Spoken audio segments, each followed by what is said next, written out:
BSc निवेश मंथन के इस एपिसोड में आपका स्वागत है। बीएससी निवेश मंथन में आज ऑपरेशन राहत के हीरो का बीएससी ने किया सम्मान। मुंबई पहुंचे विदेश राज्य मंत्री डॉक्टर वीके सिंह का हुआ जोरदार स्वागत। वीके सिंह ने कहा, चुनौतियों से भरा था ऑपरेशन राहत। देश की अर्थव्यवस्था में बीएससी के योगदान को विदेश राज्य मंत्री ने सराहा। बीएससी के कर्मचारियों की जमकर तारीफ। कहा, शांति से काम करना बीएससी कर्मचारियों की खासियत। इंडिया अनएम्प्लॉयमेंट रेट और इंडिया कंज्यूमर सेंटिमेंट इंडाइसेस को लेकर बीएससी ने की खास तैयारी। CMIE मिशिगन यूनिवर्सिटी के सहयोग से डेली बेस पर जुटाए जाएंगे आंकड़े। India unemployment rate consumer sentiment indices पर काम शुरू। दुनिया का सबसे तेज स्टॉक एक्सचेंज बना बीएससी। एक्सचेंज ने 6 माइक्रोसेकंड की स्पीड के साथ किया कारोबार। बीएससी निवेश मंथन में आज डेरिवेटिव्स की होगी चर्चा। जानिए फ्यूचर्स और ऑप्शंस के फायदे।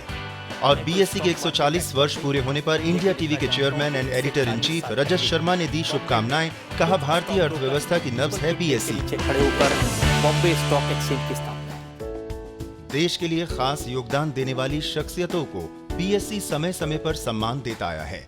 इसी कड़ी में देश के विदेश राज्य मंत्री retired general doctor VK Singh को ऑपरेशन राहत की कामयाबी पर बीएससी की तरफ से सम्मानित किया गया। यहाँ उनका जोरदार तरीके से स्वागत किया गया। बीएससी में बेल बजाने की परंपरा लंबे वक्त से है। यहाँ पहुंचकर सबसे पहले उन्होंने ओपनिंग बेल बजाई और शेयर बाजार के कारोबार का आगाज किया। प्रोग्राम की शुरुआत में BSC MD and CEO Ashish Kumar Chauhan ने विदेश राज्य मंत्री retired general doctor VK Singh का स्वागत किया और ऑपरेशन राहत को ऐतिहासिक बताया। Operation Rahat has been a major success story that will be written in golden letters in the history of modern India.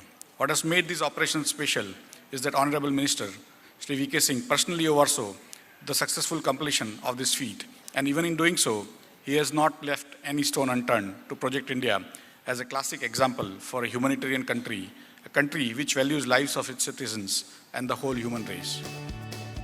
इस मौके पर विदेश राज्य मंत्री को युद्धग्रस्त यमन में ऑपरेशन राहत की सफलता के लिए सम्मानित किया गया। यमन में मुश्किल हालातों के बीच हजारों लोगों की वतन वापसी सफल हुई। इसका श्रेय विदेश राज्य मंत्री को जाता है। देश को ऐसे हीरो की जरूरत है।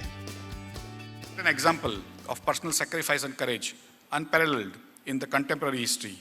We have not seen ministers themselves going to the front to oversee minute details of the operations and making them successful anywhere in the world. You are a modern day hero for the entire country. Our country needs more heroes like you. इस मौके पर विदेश राज्य मंत्री doctor VK Singh ने BSc team की जमकर तारीफ की। An institution which is spurring the financial growth of India. I sincerely congratulate all who are working here, all who are contributing here. It is located in the financial capital of India. उन्होंने कहा कि देश की अर्थव्यवस्था को मजबूती देने में बीएससी ने अहम भूमिका निभाई है। BSC has been at the forefront of so many things. 140 years, one of the oldest exchanges, exchange that creates close to 100 lakh crore of wealth and is amongst the top 10 exchanges in the world, which is progressing every day. समारोह में Yemen की तरफ से शामिल consul general of Yemen Fuad Mohammed Mahyoub ने विदेश राज्य मंत्री डॉक्टर वीके सिंह को और बीएससी सीईओ आशीष कुमार चौहान को यादगार तोहफा देकर सम्मानित किया। बहुत ही भाग्यशाली समझता हूँ कि बीएससी के 140 साल इस सुनहरे अवसर पर स्थापना दिवस पर मुझे बुलाया गया। हम बहुत खुश हैं कि माननीय डॉक्टर वीके सिंह जी ने यमन के मुश्किल वक्त पर अपना अनमोल समय दिया। भारत और यमन के नागरिकों को मदद मिली, जिसके लिए यमन की सरकार धन्यवाद देना चाहती है। जब यमन में युद्ध चल रहा था, उस दौरान विदेश राज्य मंत्री ने किस तरह मोर्चा संभाला और हजारों भारतीयों के साथ साथ विदेशी नागरिकों को वहां से सुरक्षित निकालकर ऑपरेशन राहत को बखूबी अंजाम दिया। विदेश राज्य मंत्री ने ऑपरेशन राहत के बारे में जानकारी दी। When we landed in Djibouti, by then the permissions had not come to fly to Sana'a, the capital of Yemen. And it took Delhi some time to get a window available during which we could fly. All those who have dealt with the air traffic controls would realize the difficulty if you were to take clearance from Djibouti air traffic control, ensure that you do not fly over Eritrea, take permissions from Sana air traffic control, and overall take permissions from Saudi Arabia, which was controlling the entire airspace. Operation राहत के दौरान कम समय के साथ साथ मौजूदा हालात में सटीक फैसला लेने के लिए वीके सिंह के सामने कई चुनौतियां थीं। उन्होंने बताया कि कैसे एक के बाद एक चुनौतियों का मुकाबला करके वो ऑपरेशन राहत को अंजाम देने में कामयाब हुए। You have to gather people to organize a thing where some are reluctant, some are not reluctant.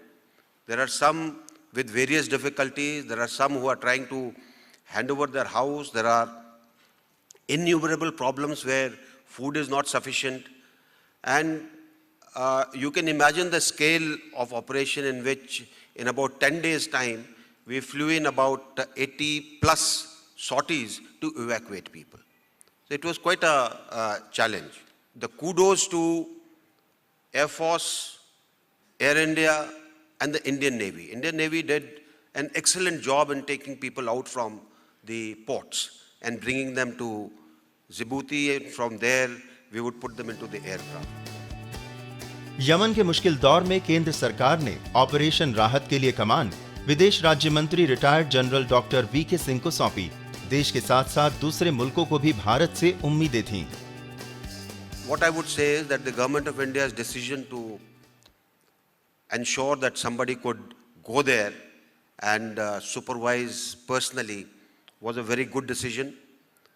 Going to a spot allows you to take decisions which alter the whole course of events, and the very fact that 26 other countries repose their faith in us speaks volumes of the way our government is running. BSE देश की आर्थिक मजबूती के लिए जरूरी कदम उठा रहा है। इस कार्यक्रम में बीएसई की तरफ से एक और पहल की घोषणा की गई। बीएसई का जोर अब इंडिया अनएम्प्लॉयमेंट रेट और इंडिया कंज्यूमर सेंटिमेंट इंडाइसिस पर है। आने वाले समय में जॉब और कंज्यूमर सेंटिमेंट को लेकर हाई फ्रीक्वेंसी आंकड़े जुटाने पर काम शुरू हो जाएगा। We also propose to launch 2 new types of high frequency indices in association with Center for Monitoring Indian Economy and University of Michigan. These indices are unemployment rate and consumer sentiment indices. Honorable Minister General V.K. Singh is also the Minister of State with independent charge for the Department of Statistics and Program Implementation.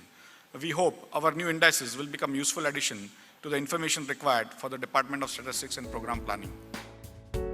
देश की अर्थव्यवस्था पर नजर रखने वाली प्रमुख research संस्था centre for monitoring Indian economy यानी CMIE और मिशिगन यूनिवर्सिटी के सहयोग से बीएसई ने नई तैयारी शुरू कर दी है।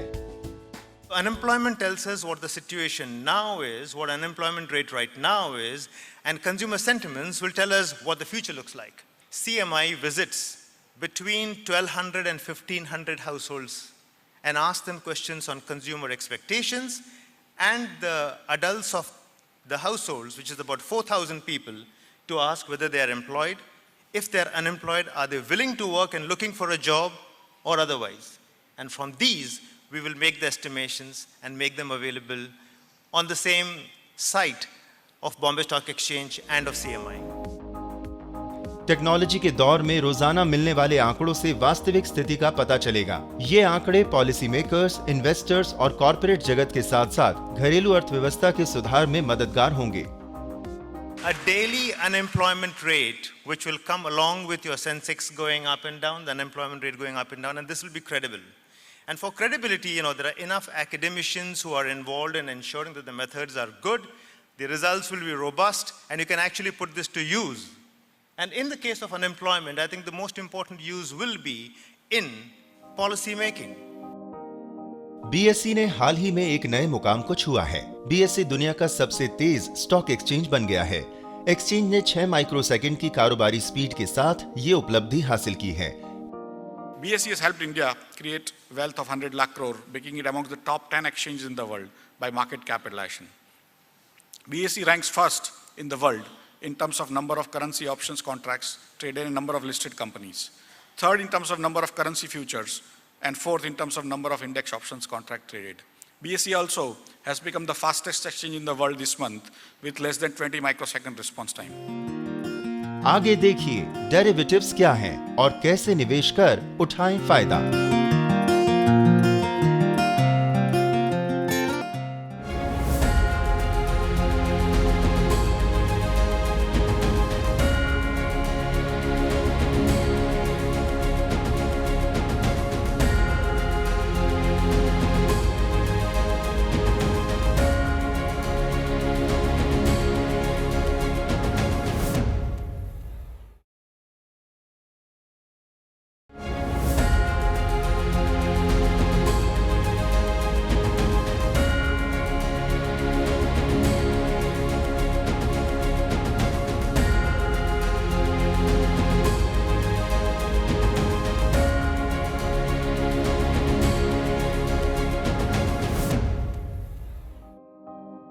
बीएसई निवेश मंथन में आज बात डेरिवेटिव्स की।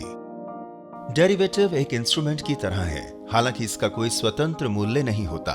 डेरिवेटिव किसी अंडरलाइंग एसेट वैल्यू पर बेस्ड होता है और ये अंडरलाइंग एसेट वैल्यू कुछ भी हो सकती है, जैसे सिक्योरिटी, इंडेक्स या फिर शेयर। ये कमोडिटी या बुलियन या फिर करेंसी भी हो सकती है। डेरिवेटिव जो वर्ड है, डेरिवेटिव्स का मतलब डेरिवेटिव्स यानी जो किसी चीज़ से जिसकी वैल्यू डिराइव होती है। अब सपोज कीजिए मिल्क है, मिल्क से हम बोलेंगे curd is a derivative product because milk से कर्ड बनता है। डेरिवेटिव को एक और आसान तरीके से समझा जा सकता है। डेरिवेटिव दो या दो से अधिक व्यक्तियों के बीच एक ऐसा कॉन्ट्रैक्ट होता है जिसमें टाइम, अंडरलाइंग एसेट वैल्यू यानी आधारभूत परिसंपत्ति का मूल्य और कॉन्ट्रैक्ट का कारण पहले से ही तय होता है। ये अलग अलग तरह का कॉन्ट्रैक्ट हो सकता है, जैसे फॉरवर्ड, ऑप्शंस, फ्यूचर्स या हाइब्रिड। ये कॉन्ट्रैक्ट उस निश्चित अवधि के बाद अपनी आधारभूत परिसंपत्ति के वास्तविक मूल्य से संबंधित होता है। बीएसई इक्विटी डेरिवेटिव्स शुरू करने वाला भारत का पहला एक्सचेंज है। बीएसई ने 9 जून 2000 को first exchange traded index BSE Sensex पर बेस्ड डेरिवेटिव की शुरुआत कर भारत के पूंजी बाजार में इतिहास रच दिया। बीएसई में दो तरह के कॉन्ट्रैक्ट इशू किए जाते हैं, पहला फ्यूचर्स कॉन्ट्रैक्ट और दूसरा ऑप्शंस कॉन्ट्रैक्ट। फ्यूचर्स और ऑप्शन कॉन्ट्रैक्ट को सूचकांकों पर और सिंगल स्टॉक्स पर ट्रेड किया जाता है। मार्केट की कॉन्टेक्स्ट में हम आते हैं, सेंसेक्स के मूवमेंट पे जो फ्यूचर्स है उसकी वैल्यू डिपेंड करती है। यानी डेरिवेटिव जो है that is a instrument which is dependent on underlying product. यहाँ पे अंडरलाइंग इज अ इंडेक्स जिसके ऊपर इंडियन मार्केट में डेरिवेटिव ट्रेड्स होते हैं, वो कॉल ऑप्शंस हैं, पुट ऑप्शंस हैं एंड फ्यूचर्स हैं। डेरिवेटिव कॉन्ट्रैक्ट्स कई तरह के होते हैं, उनमें से एक है फ्यूचर्स। दरअसल फ्यूचर्स कॉन्ट्रैक्ट दो पक्षों के बीच ऐसा करार होता है जिसमें भविष्य की किसी तारीख पर उस सौदे को मौजूदा भाव पर खरीदने या बेचने की बात तय होती है। फ्यूचर्स कॉन्ट्रैक्ट का एक निश्चित मानक होता है। इनकी ट्रेडिंग बाकायदा डेरिवेटिव एक्सचेंजों में होती है। यहाँ ये ध्यान रखना भी जरूरी है कि इनसे संबंधित शर्तों को खरीदने वाले व्यक्ति या पक्ष या फिर बेचने वाले व्यक्ति या पक्ष तय नहीं करते। उन्हें एक्सचेंज द्वारा निर्धारित मानक शर्तें माननी पड़ती हैं। जैसे स्टॉक मार्केट में हम लोग देखते हैं फ्यूचर्स की ट्रेडिंग होती है। फ्यूचर्स भी कॉन्ट्रैक्ट हैं, मगर ये भी दो पार्टी के बीच में कॉन्ट्रैक्ट हैं, मगर फ्यूचर कॉन्ट्रैक्ट्स ये होते हैं जो एक्सचेंज ट्रेडेड हैं, जो रेगुलेटेड कॉन्ट्रैक्ट्स हैं। इसमें काउंटर पार्टी रिस्क भी कम होता है और ये एक्सचेंज में ट्रेडेड होते हैं। जैसे सपोज कीजिए कि हमने सेंसेक्स में कुछ बाइंग का कॉन्ट्रैक्ट किया वाया एक्सचेंज, तो हमने फ्यूचर्स लिया, तो वहाँ पे रिस्क पूरा का पूरा एक्सचेंज कवर करती है और अंडरलाइंग यहाँ पे सेंसेक्स होगा। फ्यूचर्स कॉन्ट्रैक्ट के अलावा एक्सचेंज में ट्रेड होने वाला एक और डेरिवेटिव इंस्ट्रूमेंट है ऑप्शंस। ऑप्शंस एक ऐसा कॉन्ट्रैक्ट होता है जो आपको तय तारीख और तय मूल्य पर खरीद बिक्री का अधिकार देता है। खरीदार को केवल प्रीमियम का भुगतान करना होता है, इसमें बाउंडेशन नहीं होती। बेसिकली ऑप्शंस आपको एक राइट देता है। जैसे सपोज कीजिए हम इंश्योरेंस में पैसे लगाते हैं, हम इंश्योरेंस पॉलिसी लेते हैं, तो वहाँ भी एक तरीके से आप ऑप्शंस खरीद रहे हो कि अगर कभी भी कोई तबीयत खराब होती है, हॉस्पिटलाइज होते हो, तो आपको इंश्योरेंस कंपनी उसका खर्चा देती है, उसके लिए हम प्रीमियम देते हैं। सेम स्टॉक मार्केट में आप देखें तो आप एक राइट ले रहे हैं कोई भी स्टॉक को खरीदने का। ऑप्शंस कॉन्ट्रैक्ट दो प्रकार के होते हैं, कॉल ऑप्शंस और पुट ऑप्शंस। कॉल ऑप्शन दो पक्षों के बीच किया गया वो समझौता होता है जिसमें खरीदार या धारक को उस अंडरलाइंग एसेट के लॉट किसी निर्धारित कीमत पर किसी निश्चित तिथि पर या उससे पहले खरीदने का अधिकार दिया जाता है। इसमें विक्रेता के ऊपर इनको बेचने की बाध्यता होती है, लेकिन खरीदार के पास खरीदने की बाध्यता नहीं होती। कॉल ऑप्शन की खरीद उस समय फायदेमंद होती है जब उस अंडरलाइंग एसेट की कीमत में बढ़ोतरी आने की संभावना हो। वहीं दूसरी तरफ पुट ऑप्शन दो पक्षों के बीच वो समझौता होता है जिसमें खरीदार को उस अंडरलाइंग एसेट के लॉट किसी निर्धारित कीमत पर किसी निश्चित तिथि पर या उससे पहले बेचने का अधिकार दिया जाता है। इसमें विक्रेता के ऊपर इनको खरीदने की बाध्यता तो होती है, लेकिन खरीदार के ऊपर इन्हें बेचने की बाध्यता नहीं होती। पुट ऑप्शन की खरीद उस समय लाभदायक होती है जब उस अंडरलाइंग एसेट की कीमत में गिरावट आने की संभावना हो। सपोज कीजिए भाव 1000 रुपये है, आपको लगता है कि आने वाले समय में इसका भाव 1200 रुपये हो जाएगा, तो उस केस में हम क्या करते हैं, कॉल ऑप्शन लेते हैं, यानी हम एक राइट खरीदते हैं 1000 रुपये की और उसमें हमें प्रीमियम देना पड़ता है। प्रीमियम फॉर एग्जांपल 50 रुपीज़ का प्रीमियम है, तो आप 50 रुपीज़ में एक राइट ले रहे हैं कि 1200 रुपये अगर स्टॉक का प्राइस होता है तो आप 1200 रुपये पे उसको बेच सकते हो, यानी 50 रुपीज़ के इन्वेस्टमेंट है, यानी प्रीमियम का केवल इन्वेस्टमेंट कर करके आप उसमें राइट खरीदते हैं, उसको हम बोलते हैं ऑप्शंस। तो ऑप्शंस में आप कॉल ऑप्शन भी ले सकते हैं, पुट ऑप्शंस भी ले सकते हैं। फॉरवर्ड कॉन्ट्रैक्ट क्या है? फॉरवर्ड कॉन्ट्रैक्ट में दो पार्टियां किसी भविष्य की तारीख पर कथित मूल्य और मात्रा पर एक ट्रेड करने के लिए सहमत होती हैं। डील साइन किए जाने के समय पर पैसे का कोई भी लेन देन नहीं होता है। ये एक्सचेंज ट्रेडेड कॉन्ट्रैक्ट नहीं होते। फॉरवर्ड कॉन्ट्रैक्ट्स कोई भी कॉन्ट्रैक्ट जो दो पार्टी आपस में करती है इन एंटिसिपेशन की फ्यूचर्स में उनका क्या एग्रीमेंट है। Forward contract normally exchange traded contracts नहीं होते हैं, ये ओटीसी कॉन्ट्रैक्ट्स हैं। ये दो आदमी कभी भी कोई एग्रीमेंट कर सकता है। सपोज कीजिए आप और मैं एक एग्रीमेंट करते हैं कि आने वाले इस फ्यूचर डेट पे आप मुझे कोई भी डिलीवरी इस रेट पे दोगे, तो that is called a forward contract. आने वाले समय के लिए हम एक कॉन्ट्रैक्ट कर रहे हैं आपस में। ये जो कॉन्ट्रैक्ट्स होते हैं फॉरवर्ड, ये रेगुलराइज्ड कॉन्ट्रैक्ट नहीं है, ये दो पार्टी के बीच में हो सकता है, तो इसमें काउंटर पार्टी रिस्क भी होती है। एशिया के पहले स्टॉक एक्सचेंज बीएसई के नए व्यापारिक प्रौद्योगिकी बोल्ट प्लस पर डेरिवेटिव्स में 1 अरब से ज्यादा कॉन्ट्रैक्ट के सौदे ड्यूश बोर्स के T7 पर हो चुके हैं। बोल्ट प्लस सिस्टम शुरू करने के बाद बीएसई की बाजार हिस्सेदारी बढ़ती गई।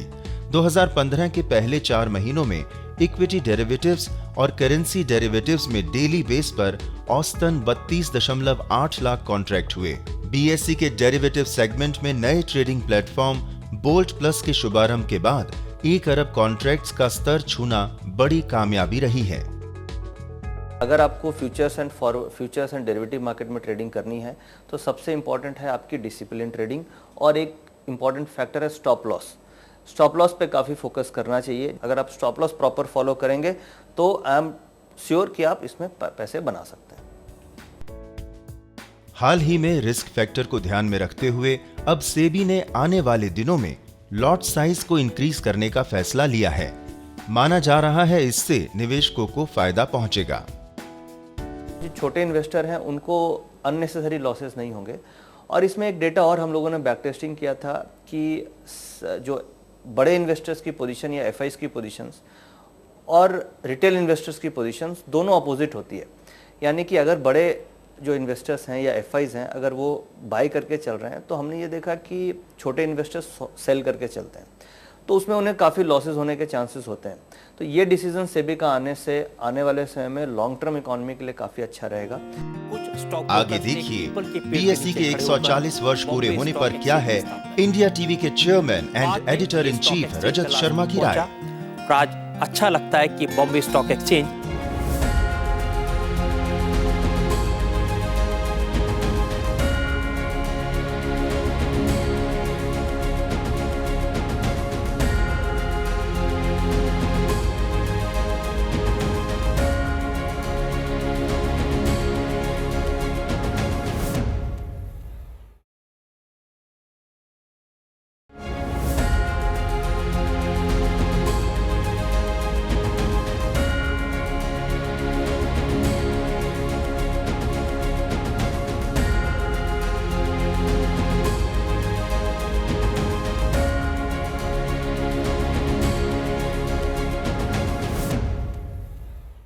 मैं कोई स्टॉक मार्केट का एक्सपर्ट नहीं हूं, लेकिन इतना जानता हूं कि 140 साल पहले बॉम्बे में कुछ स्टॉक ब्रोकर्स ने एक पीपल के पेड़ के नीचे खड़े होकर बॉम्बे स्टॉक एक्सचेंज की स्थापना की थी।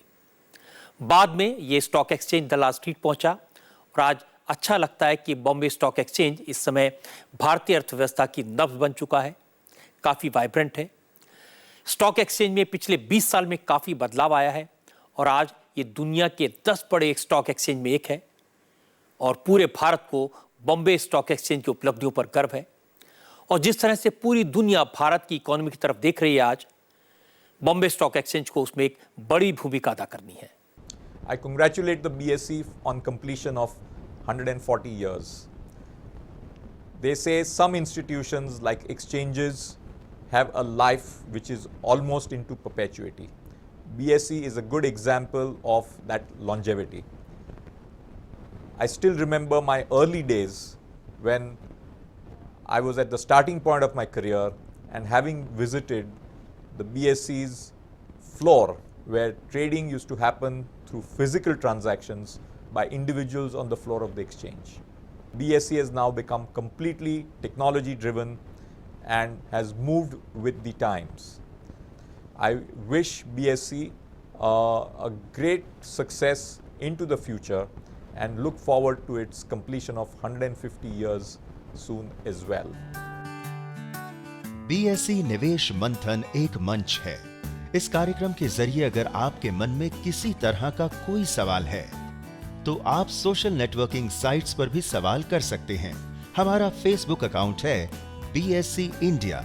इसके साथ साथ जो लोग ट्विटर पर एक्टिव हैं वो हमें @BSE इंडिया पर अपने सवाल भेज सकते हैं। BSE के तमाम वीडियो और अन्य कार्यक्रमों को देखने के लिए आप YouTube के BSE इंडिया अकाउंट पर भी देख सकते हैं। BSE निवेश मंथन में आप हमें BSE investor protection helpline number पर फोन कर अपना सवाल पूछ सकते हैं। हमारा नंबर है 022-227-28097। हमारे एक्सपर्ट्स आपके हर सवाल का जवाब देंगे।